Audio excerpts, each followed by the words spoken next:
how much more information could we possibly get about the Forsaken expansion? Well, it turns out there are actually a few more things to talk about today. So, what's up guys? Houndish here, and today we're going to be jumping in with some more Destiny Forsaken news. Actually some pretty awesome stuff. So dead ghosts are going to be returning inside of Forsaken in a little bit of a different format. We'll speak about that in a moment. There will be other collectibles that we can speak about, kind of similar to the latent memories from Warmind. On top of this, we have an update on mods in Forsaken, and we're actually going to be able to apply year 2 mods to year 1 armor pieces, so we're going to talk about how that will work. Bungie give us a tease as to how they're going to be handling some of the quest missions, exotics and things like that in Forsaken. We're going to talk about the early arrival of some Prison of Elders escapees into Destiny 2 beginning next week, bits of clarification about PlayStation exclusives, the Gambit demo coming up, character boosts and stuff like that. We're also going to talk about new characters that we'll see in the DLC. We've got a few new insights there, and some of them are potentially very interesting indeed. So loads of stuff to break down in this video, guys. If you do enjoy it, a like below really helps me out on the channel. If you want to keep up to date with everything related to Forsaken and all the info you'll need as we go into the expansion, feel free to hit that subscribe button. But now, let's get into it. So, I mentioned in the intro that we will be seeing some new collectibles, as well as some returning collectibles. So Steve Cotton and Scott Taylor spoke to Games Radar, and this is coming out of Gamescom 2018, and we got a pretty interesting insight. So Scott Taylor said, the system that we have where you collect the lore, the way that walks and feels right now, is like opening up a little book and reading the stories. There are short stories and long stories that you discover in the world, and then open up in the game that you can go collect by killing bosses, finding items in the world like dead ghosts, and maybe little drones that tell you stories that are either 1 part or maybe 3. Or maybe you can find out what Aldrin has been doing between the Taken King and how he has ended up in that prison. Those things are all in the game, and they are very addictive. So from what Scott Taylor's describing right here, some of the collectible items, such as dead ghosts, which are going to be returning in some form, and little drones, these are collectibles, they're actually going to come with lore. He goes on to say that it has the aesthetics of a book, and you can open up in-game, and it'll tell you a story about each of the barons before you kill them, why they were in the prison, and what happened to them. There's a novel's worth of stuff in the game. So it's really interesting. This is the collectible lore that Bungie kind of teased and spoke about a while ago. We hadn't really heard too many details, but we're starting to get a picture of how it's actually going to work. I'm very excited that dead ghosts will be back in the game. We have these drones which are going to be collectible in the game as well, and maybe there's some kind of technology, fallen tech, could be awoken tech of some sort that we haven't seen before, but that is going to be immensely exciting. And with the collection system as well, it seems almost certain that all of this stuff will be trackable, you know, so it will definitely have that completionist element. Let me know what you think about that. Next though, we hear some new stuff about mods, which is pretty interesting. So the guys from Bungie spoke to Games Radar, and they said you can mod up all of your year 1 gear. Now just to clarify in case anyone actually read that, they had said that you could put new mods into year 1 weapons and armor. According to other Bungie developers, Josh Hamrick, as well as DMG, it is only the case that you can actually apply year 2 armor mods to the year 1 armor and not to weapons, so do bear that in mind. But that is actually a change we weren't anticipating. Bungie had previously said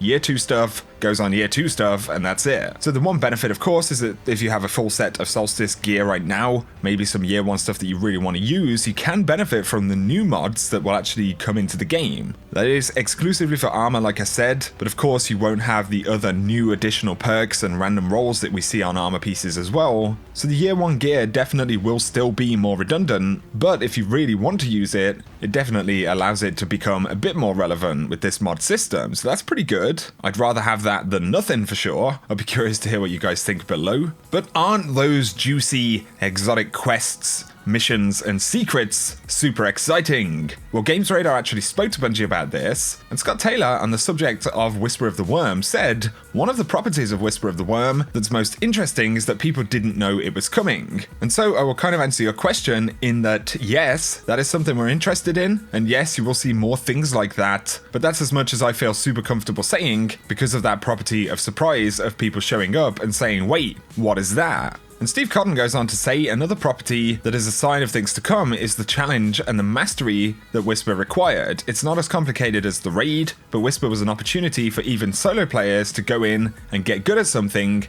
then get a great reward at the end. So we're applying that logic as much as possible in Forsaken. So that's direct confirmation that Bungie are actually working on more quests that operate in the same way as Whisper of the Worm. Of course, we did have kind of an idea that Black Spindle or the Whisper was going to come into the game because we did see the catalyst. However, Bungie have actually been improving their ability to hide stuff a little bit inside of the API, and on top of this, they very intelligently, of course, locked the mission away until an update that happened right before when the Whisper first popped up. So it absolutely was something that none of us really expected to happen. We thought that maybe the weapon would come into the game, maybe we'd see a secret of some sort, but then it actually occurring definitely took us by surprise. And that is how Bungie intend to operate with a lot of stuff moving forward. And of course, we have seen plenty of exotics inside of Forsaken. Some of them may drop as, normal exotic drops, but of course we can expect many of them to potentially be quest weapons as well. If you take something like the 1000 Voices,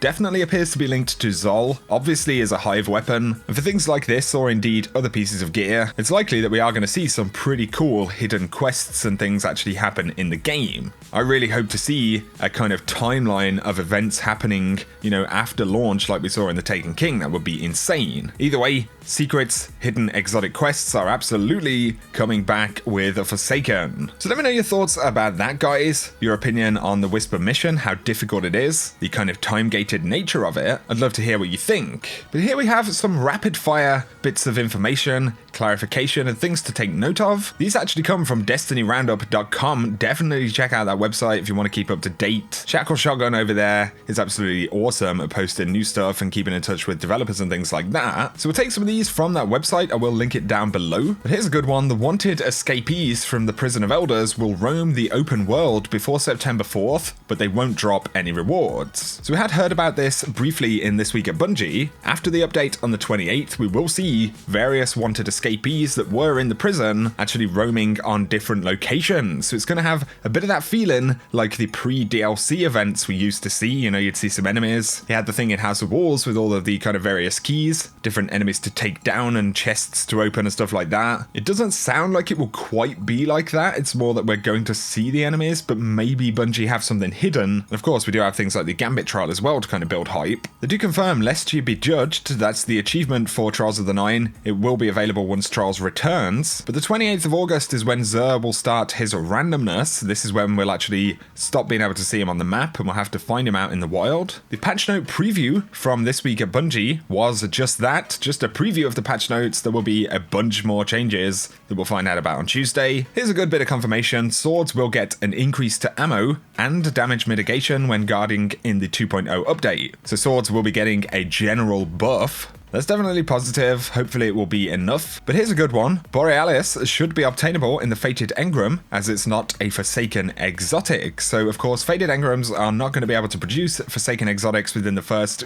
few weeks at least inside of Forsaken. But if you are over on Xbox, waiting for the PlayStation exclusives to move over, it's definitely a good point that you could pick up the Fated Engram the first time Xur rolls around. And if you've already got basically everything in the game, you're gonna get Borealis pretty quickly from that. At least assuming everything works as it should do. We won't have fixed loadouts in the Gambit demo. You can use your own gear, our current Guardians, classes, everything like that. You can go straight in with, but of course we will have already had the weapon slot changes. The 2.0 update, that's the 28th of August, will have the bulk of the DLC, so most of the download will be done by the time you have that update. There will be a day one patch on September 4th as well. Of course, on top of this, there will be a character boost included with the Forsaken expansion, so if character boost is something that you're curious about, you can get at least one when you purchase the DLC. So I'd love to hear your thoughts on that stuff, guys. We've covered some interesting stuff already, the return of dead ghosts, other collectibles, mods going onto year 1 gear. That's definitely positive for the armor, exotic quests, and a bunch of roundups which are pretty useful. I wanted to point something out. I had spoken previously about the Cade's Last Stand statue. Of course, when we first saw this, we hadn't seen the recent kind of trailer where we get the cinematic preview of Cade's fate. So of course, mild spoiler alert if you haven't seen that and you didn't intend to see that, but the statue actually represents Cade's last stand as it says. So it is kind of Cade when he takes that last stand with the Ace of Spades right at the end of that trailer. That's actually how he is represented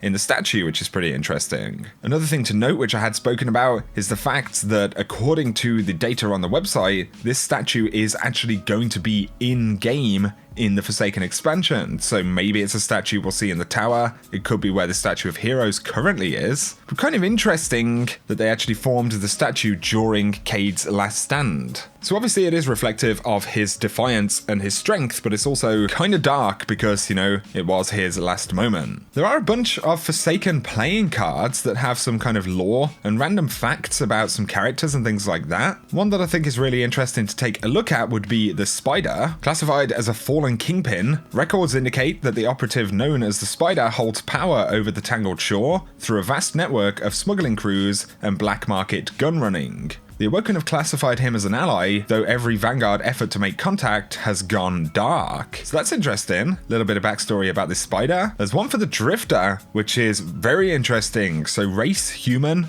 alignment is unconfirmed, status unknown, believed to be the errant gunslinger, redacted, who disappeared a long time before the Vanguard's rise. If confronted, do not engage and upload any observations and reconnaissance to Vanguard channel SY06. The most interesting thing is that it actually says believed to be the errant gunslinger, redacted. Now there was some mild speculation that the Drifter could be linked in some way to the Shadows of Yore. His obvious clear interest in the darkness in both the Gambit mode, but also the weapon Malfeasance, looking like some sort of weapon of sorrow. And an errant gunslinger redacted is pretty interesting. I'm not a lore expert, so I don't want to speculate, you know, and try and suggest that this is absolutely the case. But what if potentially this character could be Shin Malphur, or someone linked very closely to that series of Guardians that were kind of involved or affected by Shadows of Yore? This also may just be a massive trip, but Malphur? Malfeasance? Am I just going too far into some ridiculous rabbit hole? Maybe that's the case. I'd be curious to hear what you guys think. There has been similar speculation. Some people who are fairly knowledgeable had speculated that this wouldn't be the case, but that is potentially contradicted by the description that Bungie have actually put for the Drifter. It could very easily go in a number of different directions, but the Drifter is certainly going to be an incredibly interesting character. So guys, that is what I have for you today anyway. Quick thanks to the folks who sent the screenshots of the playing cards right there, and to Chad on Twitter for sending me that image of the Drifter. Pretty interesting stuff. If you guys have enjoyed this video though, a like would be super appreciated down below. Really appreciate all of the support you guys have been showing me here on the channel. If you have any thoughts, definitely drop them down in the comment section. But if you're new around here, be sure to hit subscribe if you do want to keep up to date with everything related to Destiny 2. You can check out my friends and sponsor Gamerlink. They have an awesome clan and LFG app which features Destiny 2. You can use it like an LFG to find other players. Also though, you can use the clan features to build a persistent team when you find those like-minded players. It's a really cool messaging system. You can kind of plan sessions and all of that kind of stuff. Plus you get an awesome Houndish badge if you sign up using my link. I will link that one down below. I definitely recommend you try it if you're looking for other folks to play with. For now though guys, thank you for dropping by, and I hope you have an awesome day.